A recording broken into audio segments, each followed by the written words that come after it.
For God so loved the world, come on, that He gave His only Son, and whosoever believes will not perish. 이제 이스라엘 백성이 40년의 광야 생활을 접고 요단강을 건너서 약속의 땅으로 들어가려고 합니다. 물론 40년의 광야 생활은 이스라엘 백성들에게 힘들고 어렵고 척박한 환경이었을 것입니다. 그런데 인간은 어떤 동물입니까? 인간은 생존 본능이라는 걸 가지고 있습니다. 그래서 어떻게 생존하는지 그 노하우들을 쌓아가면서 적응해 가기 마련입니다. 이스라엘 백성도 광야에서 아무것도 없이 살았던 것이 아니라 이곳저곳을 옮겨다니면서 그 지형과 토양에 맞게 그들의 문화를 또한 그들의 삶의 방식을 만들어갔을 것입니다. 그리고 오늘 본문에 보면 14절에 이 백성이 요단을 건너려고 자기들의 장막을 떠날 때에, 그러니까 장막을 치고 있었던 것이죠. 요단강을 건너서 약속의 땅으로 가려고 할 때 자신들이 거주했던 것을 돌아보고 그리고 그곳과 빠이빠이 하고 이제 결단을 하고 나아가는 겁니다. 그리고 제사장들이 언약궤를 메고 백성 앞에서 나아가니라 라고 했습니다. 이 제사장들은 또한 언약궤를 메고 이제 이 요단강으로 건너가기 위해서 발을 띄고 있는 장면입니다. 그러면 제사장들도 그렇고 이스라엘 백성도 그렇고 뭔가 마음의 결단을 한 것이죠. 지금까지 적응해서 살던 환경을 내버려두고 이제 새로운 환경으로 새로운 목적으로 나아가기 위해서는 결단과 결심이 필요한 겁니다. 그리고 한 스텝 떼는 과정이 필요한 것이죠. 지금 이스라엘 백성이 이 요단강을 건너려고 하는 결심과 결단을 하고 나아가는 거예요. 그런데 15절에 뭐라고 말하냐면 요단이 곡식 거두는 시기에는 항상 언덕에 넘치더라 입니다. 봐보십시오. 이스라엘 백성이 거주지를 바라보면서 이제 새로운 환경으로 나아가려고 딱 그 도전의 발걸음을 떼고 제사장들은 언약궤를 딱 메고 요단강으로 들어가려고 할 때에 이 요단강 물이 언덕을 넘실넘실 언덕으로 넘쳐 흘러나오고 있었던 거예요. 이것은 요단강으로 들어가기에는 부적절한 시기라는 것을 말해줍니다. 요단강은 어떤 특징을 가지고 있냐 하면 길이가 약 250km 정도 되는데 그래서 사해까지 이렇게 쭉 이어집니다. 근데 이 중요한 것은 강을 건너려면 강폭이 중요하잖아요. 근데 이 요단 강폭이 줄었다 넓어졌다 하는 특징을 가지고 있어요. 건기, 우기가 있어서 건기에는 좁은 곳은 이 요단강물의 폭이 30m 정도밖에 안 된다고 그래요. 그리고 깊이는 약 1, 2m 정도예요. 그러니까 훨씬 건너기에 어렵지 않아 보이는 거죠. 근데 우기에는 이 30m 폭이 평균적으로 약 1.6km 정도로 확 늘어난다고 합니다. 1.6km고 깊이는 4m 평균적으로 이른다고 해요. 그러면 건너기에는 굉장히 먼 거리이고 인간적으로 능력이 없으면 어떤 도구의 힘을 받지 않으면 어려운 것이죠. 제가 저번에 거제도에 가족들과 놀러 갔다가 그 거제도 해수욕장이 있는데 그 해수욕장 앞에 윤돌섬이라는 게 있습니다. 들어보신 분들도 있을 거예요. 이 윤돌섬에는 동굴 같은 것이 있어가지고 거기가 사진 찍기도 좋고 그렇다고 해요. 그래서 저희가 그냥 그 바람 나는 고무보트를 가지고 와서 저와 저희 아내가 보트를 타고 노를 저어서 가보려고 했는데 왜 가보려고 했냐? 윤돌섬이 그렇게 멀리 보이지 않았기 때문이에요. 제 눈으로는 한 400m 정도면 400~500m면 갈 수 있는 거리라고 생각했어요. 그래서 나갔더니 한참을 거짓말 안 하고 한 1시간을 노를 저어 갔는데도 윤돌섬 100m, 200m 떨어져 있는데 이제 바다로 나아가니까 해류가 있어서 노를 젓기가 너무 힘들고 나아가지도 않는 거예요. 그래서 100m 정도 앞에서 결국엔 포기하고 수영으로 돌아왔습니다. 노를 저어서 잘 오지가 않는 거예요. 그래서 바다로 들어가가지고 수영해서 왔는데 정말 죽는 줄 알았습니다. 여러분, 눈으로는 가까워 보이는데 이 우기에 이 요단강이 언덕까지 넘치는 모습을 보면서 거기를 건너려고 하는 것은 이것은 자기의 목숨이 왔다 갔다 하는 일입니다. 저번에 폭우로 이 광주천이 흘러 넘치려고 한 적이 있죠. 제가 그때 또 가봤습니다. 한 1.5m만 더 수위가 올라오면 정말로 도로변으로 그 센 물이 흘러 넘치겠더라고요. 굉장히 위험한 순간이었습니다. 그런 걸 보면서 이 광주천을 건너야지 하는 생각을 하겠습니까? 오히려 가까이 가지 말아야 되겠다는 생각을 하게 된단 말이에요. 이스라엘 백성이 지금 뭔가 결단을 하고 자기들이 적응해 살고 있던 거주지를 떠나서 이 요단강을 건너려고 하고 제사장들이 언약궤를 딱 메고 나섰는데, 특별히 성경이 묘사하고 있잖아요. 이 시기에는 요단강이 항상 언덕에 넘치더라요. 한마디로 우기라는 거예요. 이 강폭이 엄청 늘어나 있어서 건널 수 없는 환경에 있다라는 겁니다. 이때 하나님께서 여호수아를 통해서 이스라엘 백성에게 이제 요단강을 건너서 가라라고 명령하신 거예요. 그러니 이 명령에 따라서 요단강을 건너가기가 쉬웠겠습니까? 쉬운 일이 아닌 겁니다. 여러분, 요단강을 건널 수 있는 몇 가지 경우의 수가 있습니다. 첫 번째는 능력이 되면 돼요. 요단강을 건널 수 있을 만큼의 수영을 잘하든지 아니면 예수님처럼 무리로 걸을 수 있는 능력이 있으면 요단강이 어떤 환경이어도 어떤 상황이어도 건널 수 있을 겁니다. 두 번째는 요단강물이 폭이 넓어지는 것이 아니라 가뭄이 오거나 말라가지고 강바닥이 아주 얕아지거나 또는 거기를 건널 수 있을 만큼의 폭이 되는 거예요. 그러면 건널 수 있는 겁니다. 환경이 허락해주면 건널 수 있는 거예요. 세 번째는 도구가 있으면 돼요. 어떤 도구요? 배가 있으면 되겠죠. 배가 있으면 내가 능력이 없고 요단강물이 넓고 해도 건널 수 있는 겁니다. 능력이 되건 환경이 되건 도구의 도움을 받건 그런 환경이 있으면 요단강을 건널 수 있는 거예요. 우리 인생에서도 마찬가지죠. 제가 뭔가를 헤쳐나가야 되고 어떤 목표를 이루어야 되는데 능력이 되고 환경이 되고 도움을 받을 수 있으면, 도구가 있으면 할 수 있는 겁니다. 그런데 오늘 이스라엘 백성이 요단강을 나설 때 보면 이 요단강을 건너기에는 이 세 가지 경우의 수가 다 맞지 않아요. 능력도 안 되죠. 그리고 도구도 없죠. 배도 없죠. 요단강물은 언덕에서부터 막 흘러넘치죠. 할 수 없는 거예요. 그런데 이때 발을 내딛어야 하는 겁니다. 비이성적이고 비합리적인 선택을 지금 해야 하는 순간인 거예요. 여러분, 이스라엘 백성에는 어떤 경험이 있습니까? 홍해 바다를 건넌 경험이 있어요. 이 홍해 바다가 딱 갈라져 가지고 건넌 경험이 있으니까 요단강물도 딱 갈라져서 건널 수 있을 거라 생각하는 그것은 우리가 생각할 땐 그래요. 내가 그러나 요단강물이 흘러넘치는 것을 보고 있는 그 현장에 있으면 그것은 경험을 가지고 있다고 해서 도전할 수 있는 것이 아닐 겁니다. 본질적으로 홍해 바다가 갈라진 것과 이 요단강물을 건너가야 되는 것은 차이가 있어요. 여러분, 홍해는 어떻게 갈라졌습니까? 모세가 지팡이로 딱 손을 뻗으니까 그때부터 동풍이 밤새도록 불었다고 해요. 동풍이 밤새도록 불어가지고 그 홍해 바다가 이렇게 갈라지고 나서 얼마나 그 바람이 셌던지 그 홍해 바다의 바닥이 다 마르고, 그리고 나서 그걸 보고 이스라엘 백성이 갔어야 돼요. 또한 뒤에서는 어땠습니까? 뒤에서는 애국 군대가 쫓아오는 그 말발굽 소리가 막 들렸어요. 그러니까 이스라엘 백성이 뒤에서는 쫓아오죠. 앞에는 하나님이 쫙 이 홍해 바다를 갈라가지고 바닥까지 마르게 해놨죠.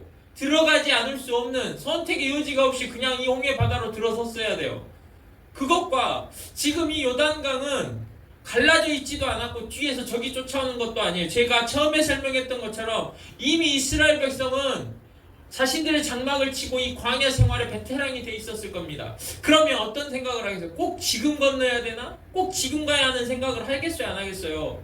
지금 요단강이 갈라진 것이 아니라 요단강이 오히려 언덕까지 흘러넘치는 이 상황을 보면서 뒤에서 쫓아오는 군대가 있는 것도 아닌데 선택의 폭이 많아요. 이스라엘 백성에게는 홍해와 달리 선택의 폭이 지금 많을 때예요. 그때 하나님이 여호수아를 통해서 가라고 하셨단 말이에요. 그러면 이스라엘 백성이 장막을 둘러보고 그리고 언약궤를 메고 이 전혀 미동도 하지 않고 있는 이 제사장들이 발을 내디딜 때까지 요단 강물이 전혀 변함이 없이 흘러넘치고 있었습니다. 그때 발을 내딛는 것이 쉬웠냐 하는 거예요. 쉽지 않았습니다. 여러분, 여호수아가 가서 이야기를 하면 이 제사장들이 여호수아보다 더 어립니까? 더 경험이 적습니까? 물론 리더로 세워졌으나 그러나 아예 지금은 아닌 것 같아요. 왜 지금 가야 됩니까? 여러 가지 반대하는 또는 다른 의견들을 많이 냈을 겁니다. 이 사람들이 특히 여호수아가 먼저 들어가는 게 아니라 지금 제사장한테 먼저 제사장 그룹이 먼저 언약궤를 메고 들어가라고 하는데 들어가겠습니까? 그리고 이스라엘 백성들은 뭐 순순히 여호수아가 말하니까 네 알겠습니다, 제가 충성을 다하겠습니다 하고 들어갑니까? 아니에요. 각각의 사람들이 의견이 많았을 거고 반대했을 거고 지금 시기는 아닌 것 같아요. 우리 건기가 될 때까지 기다립시다. 훨씬 합리적이고 이성적인 이야기죠. 또는 우리 그동안에 배를 지읍시다. 배를 지어서 건너갑시다. 꼭 가야 되면 그런 말을 하지 않았겠어요? 그런데 누군가 쫓아오는 절체절명의 위기 순간도 아니고 절박함도 없는데도 여호수아를 통해서 하나님이 하신 말씀대로 이 이스라엘 백성이 요단을 건너려고 나선 거예요. 이게 어떻게 일어난 일이냐 하는 겁니다. 제가 이 상황을 이렇게 한번 설명해 보겠습니다. 여러분이 이제 캐나다로 이민을 가야 됩니다. 그러면 캐나다로 이민을 아무 조건이나 가능성을 따져보지 않고 가시겠습니까? 아니죠. 조건들이 맞아떨어지는지 가능성이 있는지 따져보겠죠.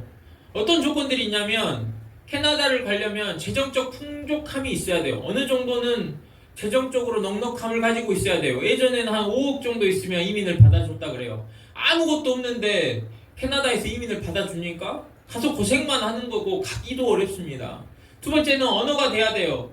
영어가 어느 정도 돼야지 캐나다로 이민을 갈까 생각을 해보죠. 뭔가 캐나다로 이민을 간다면 내가 거기 가서 더 웰빙 라이프 또는 더 풍족한 삶, 더 나은 삶을 생각하고 가는 거지. 가서 말귀도 못 알아먹고 어떤 사람이 말하는데 무슨 말인지도 모르고 바보 취급받을 거 아니에요. 또는 내가 하고 싶은 말이 꼭 있어. 이 말은 꼭 해야 되겠어. 근데 어떻게 말하는지 몰라가지고 계속 고민만 하고 있으면 그게 행복하겠습니까?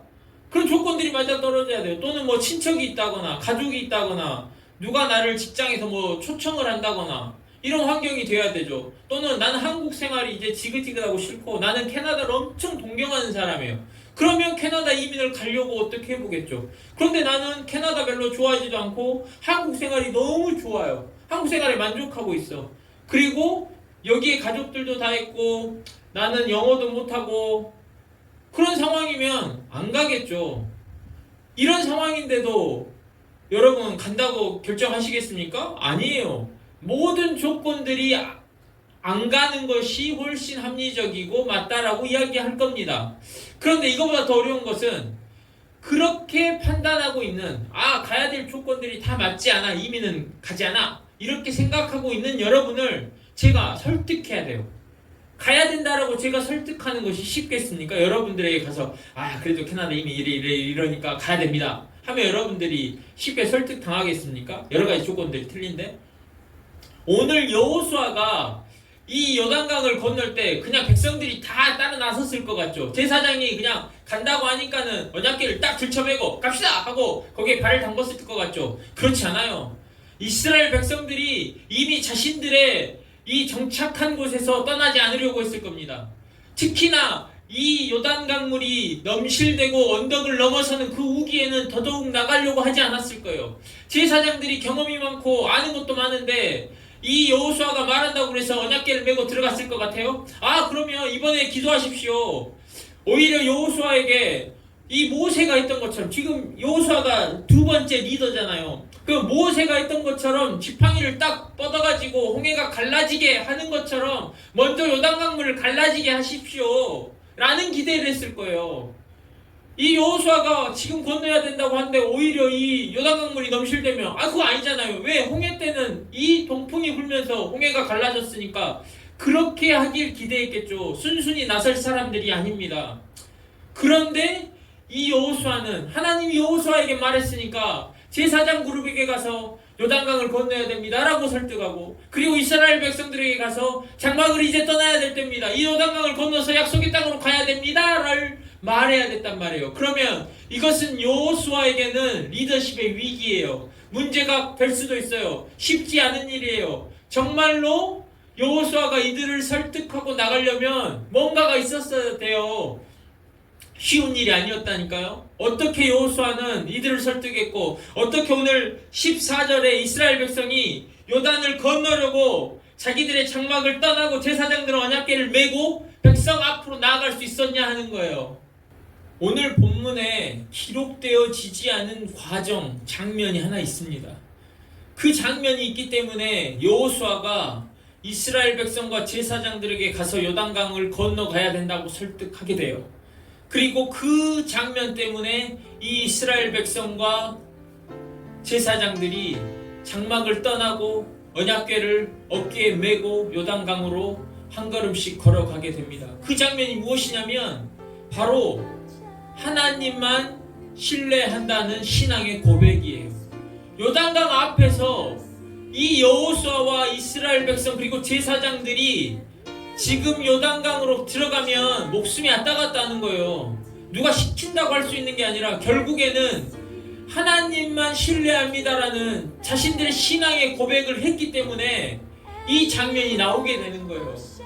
여호수아가 하나님만 신뢰합니다라고 그 말을 하지 않았다면 오늘 이 요단강을 건너가는 일은 없었습니다. 이 이스라엘 백성들이 다 자신들의 이 처소에서, 자신들의 거주지에서, 자신들이 지금 정착해 있는 그곳에서 그 정착함을 벗어나서 새로운 땅으로 가려면 자기들만의 신앙의 고백이 있어야 하는 거예요. 제사장들이 그냥 아무 생각 없이 언약궤를 메고 그 요단강에 발을 디딛는 게 아니라 그 전에 다 각자의 처소에서 여호수아의 말을 듣고 각자의 처소에서 처음에는 막 안 된다고 했겠지만 그러나 그 각자의 처소에서 결국에는 하나님만 신뢰합니다. 이 신앙의 고백을 드렸기 때문에 이 이스라엘 백성과 이 제사장들이 발을 떼어서 나가는 거예요. 하나님이 때로는 홍해를 먼저 갈라놓으십니다. 마른 바닥을 먼저 보여주시고 우리를 인도하실 때도 있어요. 너무너무 감사한 때죠. 그러나 어떤 때에는 조건이 맞지 않아요. 환경이 조성되지 않았어요. 모든 것을 다 막아놓고 하나님 말씀만 있어요. 그 말씀만 가지고 앞으로 나아가라 하실 때가 있단 말이에요. 그때 어떻게 나아갑니까? 그때 걸어가려면 오늘 요단강에서 그들이 했던 것처럼 신앙의 고백이 내 각자의 처소에서 정말로 진심으로 네 그렇습니다. 결국에는 하나님만 신뢰하겠습니다. 제가 가진 것이 아니라 하나님만 신뢰하겠습니다 라는 고백을 하게 되는 거예요. 여러분, 내가 의지하고 있는 것 때문에 그렇습니다. 내가 뭔가 의지하고 있는 것이 우리는 늘 있어요. 내 능력이든지 내가 가진 것이든지 내 경험이든지 내 인맥이든지 내가 가지고 있는 것들을 의지하면서 살아가는 게 우리의 본 모습이에요. 물론 모든 상황에서 내가 의지하는 것들을 다 내려놔야 된다고 말씀드리는 게 아니에요. 오늘 요단강을 건너야 되는 것처럼 특별한 상황을 하나님 우리에게 주실 거예요. 왜냐하면 그 바로 내가 의지하는 것보다 내가 하나님을 더 의지해야 되는 것을 배워야 되기 때문이고 내가 그것을 고백해야 되기 때문이에요. 우리는 우리를 빌리버라고 부르잖아요. 나는 믿는다라고 말하잖아요. 믿는 사람. 근데 내가 믿는 것이 늘 있어요. 나의 주변에 내가 믿는 것, 내가 의지하는 것들이 늘 있단 말이에요. 내가 진정한 빌리버가 되려면 그 내가 믿는 것들을 내려놓고 하나님만 의지합니다. 하나님만 믿습니다 라는 신앙의 고백을 드리는 것이 정말로 내가 그 하나님과 나와의 관계를 깊이 있게 친밀한 관계로 이끌기 때문에 하나님이 그 환경을 주시는 거예요.